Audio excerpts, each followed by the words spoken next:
So I'm really excited to talk about vision today for our leadership time with Integrity Capital. This is the indispensable quality of leadership.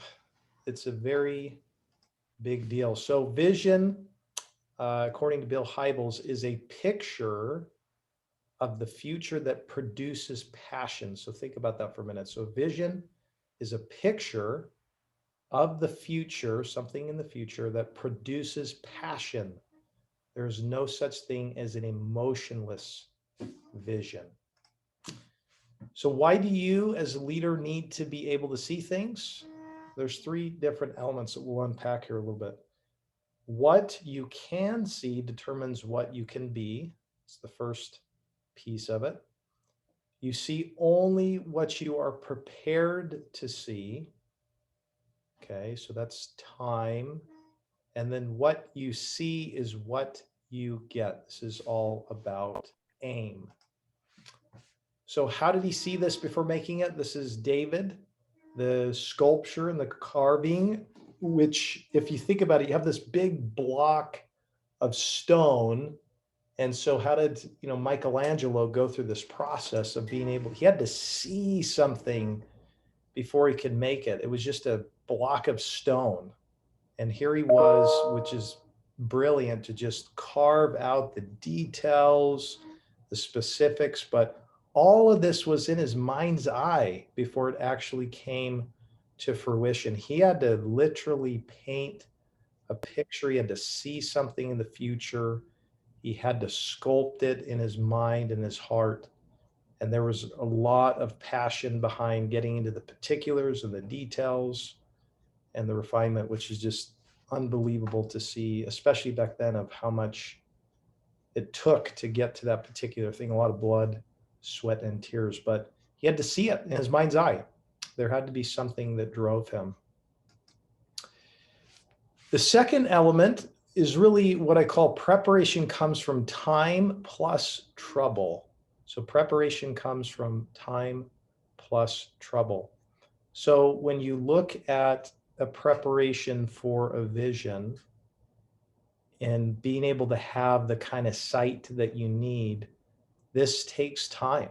It doesn't just happen, just wake up and here's a vision, but there's some things that happened over time. And chances are, maybe not in every situation, but I would say almost all visions have to do with trouble. If I look back at my own experience here, 18 years of all these things that have accumulated, I remember a lot of different troubles and time that happened. The first deal I ever did, worked on it for hours and days and weeks and months, got all the way to the end only to have the client not pay my fee. Boy, was that a good experience for me, and one that hurt quite a bit. So that was time, and there was some trouble there that I had to go through in order to ascertain the fee.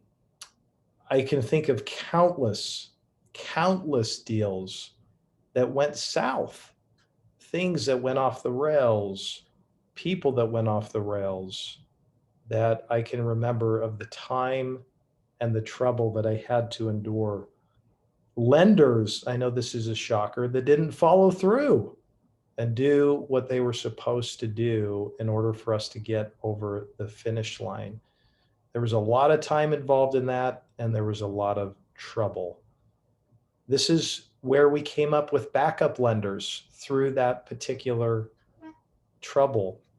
Clients getting angry, last minute blindsides by people, being shocked by the amount of things that people could actually do, having way too much debt before going into the recession, having to walk away from a commission of $60,000 because somebody was not walking with integrity, going through lawsuits in the middle of the downturn where we literally had somebody who stole over $2 million from their father-in-law that we had to get sucked into a lawsuit, being broke at one point, buying out an unhealthy partnership. I mean, the list could go on and on and on and on. But the point of it is there's been a lot of time that has gone on to get us to this point, and that came with a lot of different troubles, which I don't see as negative, but they were just these learning lessons to prepare us for laying out the vision that we have now to be the most proactive commercial mortgage brokerage firm in the world, to give clients this confidence of execution. There's a lot that goes into that. That was time and trouble. You only hit what you aim at. Think about this in terms of relationships.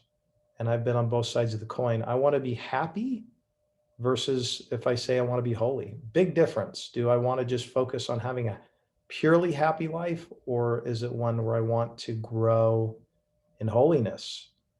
I want to be excellent at loving versus just getting whatever I want. You know, our strategic partner here, John, shared this morning at the Unstuck meeting, where his aim in life was just to be successful, just to have all the material things that he wanted in life. It ended up putting him in prison. So his aim was way off. Obviously, he's been redeemed and has a new life, and obviously is one of my heroes, but his aim was completely off when it came to the vision and the particular things he wanted to hit at his life.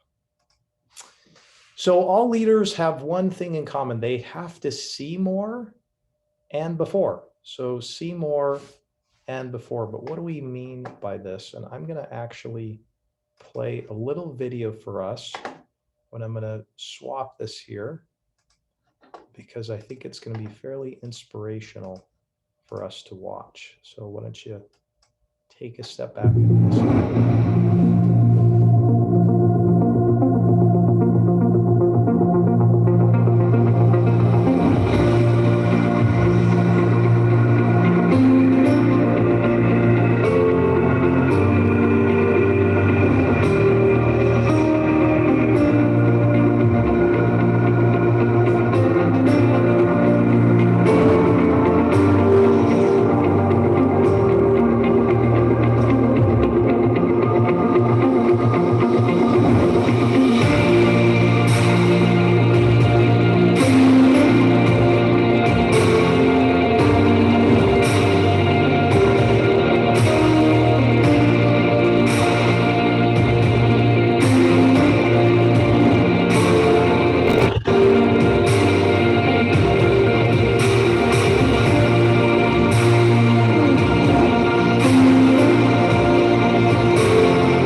So pretty amazing to see this vision that this couple had in order to see where it is that they wanted to go with their vision. This was a couple over in Zambia who had a vision back in the mid-1980s to build this university, a Christian university within Zambia, to transform the whole community. And you can see how that just slowly built.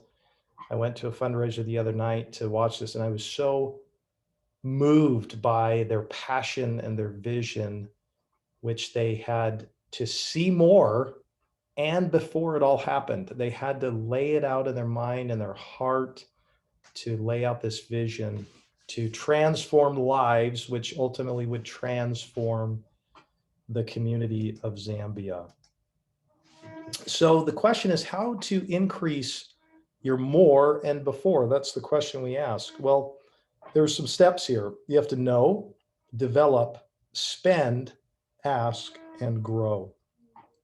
So know there is more and before you go out there. This is really the idea that you have to believe that there is something larger. It starts with in you, with upstairs. You have to believe that there's something larger, that there's something more in your life. And the way that starts really is you're going to have to deal with your own unbelief. You're going to have to deal with your own head and heart trash, which wrestles around in you saying, no, that's not possible. No, you can't. You're never going to make it. So you really have to start there, is to believe. The second thing is to develop a process for finding more and before. So one of my mentors always told me that if you want to be successful, you have to develop a process of a cadence in your life, or that creates consistency of execution. I found that really interesting, how he built in rhythms in his life to make sure that things got done. And so we have to be able to develop out of the knowing in order for us to actually turn this into something that goes beyond just an idea in our mind's eye. I find it interesting how God created the processes of seasons that we have: fall, summer, winter, spring, and a cadence in our life. And the sun goes up and the sun comes down. So there's rhythms in our life that we have to build in to be able to achieve. You then have to spend time with people who inspire you to see more and before. That's one of the things I had to learn early on, is I really had to be so intentional about putting myself in front of those people. In fact, the H3 Phoenix that really came out of that concept of being around people that are high integrity and high connectors and high givers, and doing everything I could to make sure I'm getting in front of those great leaders who want to have a high impact and have a higher bar of excellence in their life. So that became a pursuit to just make sure you're now spending more time, starting with knowing, developing a rhythm, spending more time with those people that have that higher vision, that higher echelon in their life. Then you have to ask questions that will help you increase your more and before. You know, there's a concept called instinctive elaboration, which is scientifically proven that when you ask questions, they've monitored the brain, that it will actually hijack the brain once you ask the question to start going into the mode of answering those questions. So it's fascinating to me how God designed our body, and specifically questions, to be able to move us in a direction and increase the likelihood of success just by asking questions. And then finally, we have to grow. Intentionally grow every day to increase your capacity for more and before. That's one of the things we push here a lot, is growing, pushing, striving, going for more, and getting ourselves out of our comfort zone so that we can have more impact and influence within the community. So this is how you increase your more and before. Warren Bennett says leadership is the capacity to translate vision into reality. So vision without a roadmap really is just a pipe dream. If you don't have a way to go, you'll never get there. If you don't have a clear vision for your leadership, you have to ask these 5 questions. This is a good place to start. Look within you. How do you feel? Look behind you. What have you learned? Look around you. What is happening to others?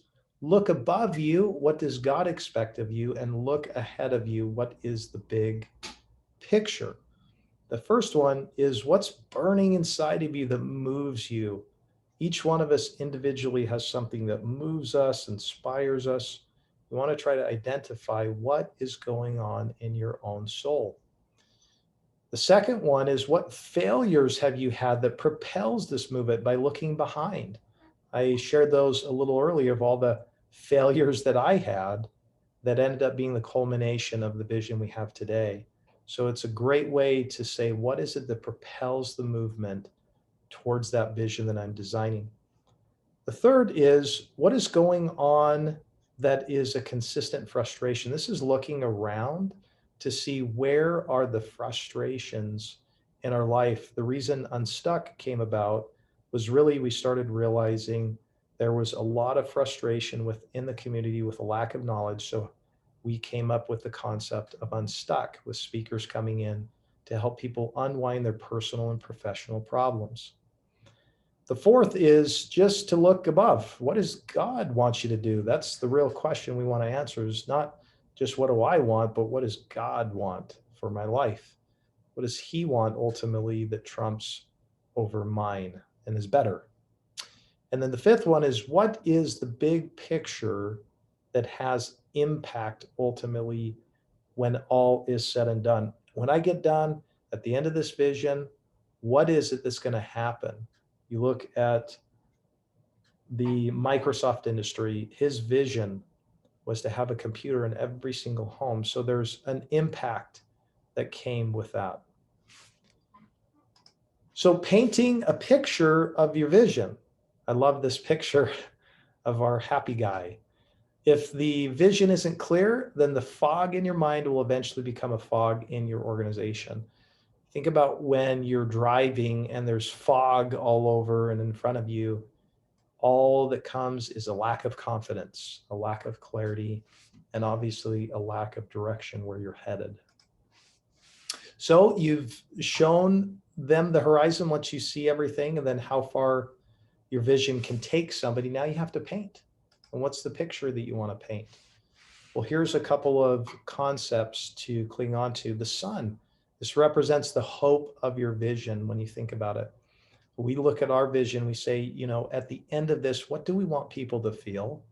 We want them to feel peace and confidence and hope and joy by knowing everything is handled and taken care of. That is the sun that represents the hope that is at the end of this vision. The mountains acknowledge the challenges and the obstacles of your vision. Think about all the steps and the challenges that we have to endure and the relationships that we have to try to foster and technology that it's going to take to get there and the people in the firm we have to have in order to get to this particular place. There's a lot of hills to climb to get to that end result. The birds remind them of the power of the human spirit to rise up in challenging times, of looking up and then looking in to step up. That's when we have to be able to press in and press up to see that when everyone says no, that we can say yes, and we can find a way to get there and to strive to push higher and to soar to our vision. The flowers, let them know that there will be rest stops along the way. We have to be able to stop in this journey, as important as the destination. We have to be able to see our success along the way. It's really important to slow down and realize it's not just destination, but it is also journey. The path shows them that you can take them from where they are to the place they want to go. This is our roadmap. Think about internally here. Weld, winning proactive partners and vendors, executing on our promises, leveraging excellent technology, and deepening the relationships by unfolding them into the culture. That's our roadmap to get to our destination. And then yourself, you just show your commitment to the vision. You will be there every step of the way. This is really just choice. We have to make a decision. If this inspires us and we're ready to go the distance, that we have to be committed to the long game. And then the things that people are motivated by who and what they love. We need to acknowledge them in the greater vision. We have to be able to stop and say thank you. We have to appreciate those that are going along the destination with us. And we just have to encourage people along the way to look up and to give them thanks for all that they have done to contribute to this notion of vision. Steve Jobs says in closing, if you're working on something exciting that you really care about, you don't have to be pushed. The vision pulls. So this is really a great concept for us to cling on to, which is vision. And it really is, I believe, a key quality, and it's indispensable in leadership. So that's our integrity capital education for today.